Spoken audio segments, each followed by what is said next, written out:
Welcome back to the channel. I want to show you guys how to mask out more than one object in the same shot and how to use the time speed stretcher to make a backplate in Fusion. Here's our shot. We have this van passing to the right, and that wouldn't be so bad, but as soon as that one leaves the frame, we have this travel trailer comes in, and of course, in typical fashion, he's got 9,000 people behind him because he just can't drive as fast as the regular cars. So let's clean this up and make it a nice overhead drone shot without a bunch of cars here. There's a few different ways you can do this, but I'll just show you one of the ways I came up with. So we're going to take a time speed, hit shift space, and if we type in time, right here it's called time speed. We have one in here already, but let's go ahead and add another one in.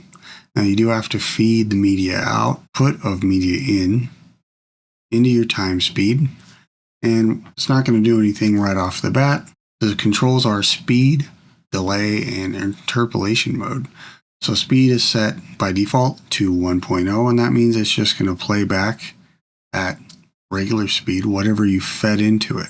So what we want to do is find a freeze frame or a spot that we want to use as the backplate and have it reference that frame. So there's a couple ways you can do that. Right now, we will jog to the frame.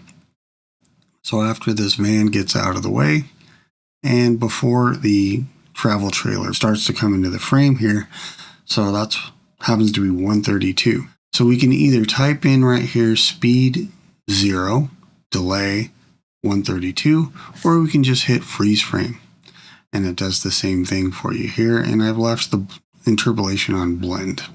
There is a little bit of like motion blur going on in this image.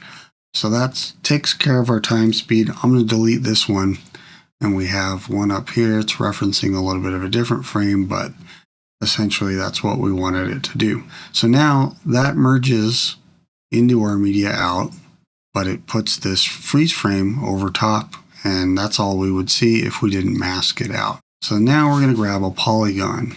So grab a polygon from our toolbar here. We're going to select that and zoom out a little bit.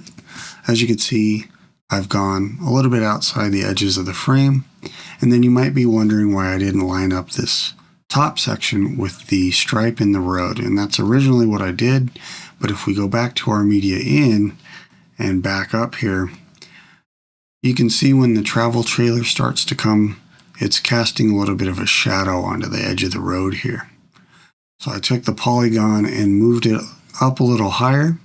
And then if we look at the polygon settings, I actually have a little bit of soft edge and border width, and I chose the solid checkbox because the border width was starting to affect it there. So the polygon is anything that's black will not be affected, and anything in the white zone will basically let the backplate through. So we're safe zoning anything outside the polygon and affecting only what's inside in the white area. And then I needed to track that. So we're feeding the polygon into a tracker, and that was shift space. I chose tracker. You could use the planar tracker, but I ended up grabbing just the regular tracker. So let's take a look at that real quick. With this tracker, I just chose a spot right here, a little stripe in the road. A lot of people use 4 corners, and they'll choose 4 spots, but I just chose 2 this time. The second one, I just chose the little edge of the guardrail here, and I tracked that back and forth. Under operation, I chose match move, and then for merge, background only. Now, a couple times during this tutorial recording, the tracker was starting to act a little funky, and I ended up having to take a copy of the media and feeding it in. But right now we're feeding the polygon into the tracker's input, and it seems to be working fine. And then the tracker output, we just took the output, but it's going into the blue, which is the effect mask of this merge. So that means it's gonna follow the movement of the tracker and only use the polygon as the area to merge in over the rest here.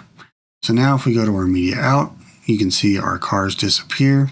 If we back it up, you can see our river's still flowing here, especially if we zoom in. So we're basically only using that still frame right where the road is. If there was any wind or anything in the trees here, those would still be intact because you could see where our polygon keeps all this area safe. Not so much this branch in the tree, but luckily we didn't have to go around that. And we could have automated that and keyed it if we needed to when the vehicle passed by. But that is pretty much it. Time speed for the freeze frame and the tracker and the polygon to tell it what to do to move along with it. And if we go over to the edit page, I added a little bit of color and it looks a lot nicer. Here's our final shot in play. So we have the river flowing right here in the background. Cars are all gone, and there's a little bit of movement. Like I said, towards the end of the shot, the drone gets bumped or something, or maybe the wind picks up.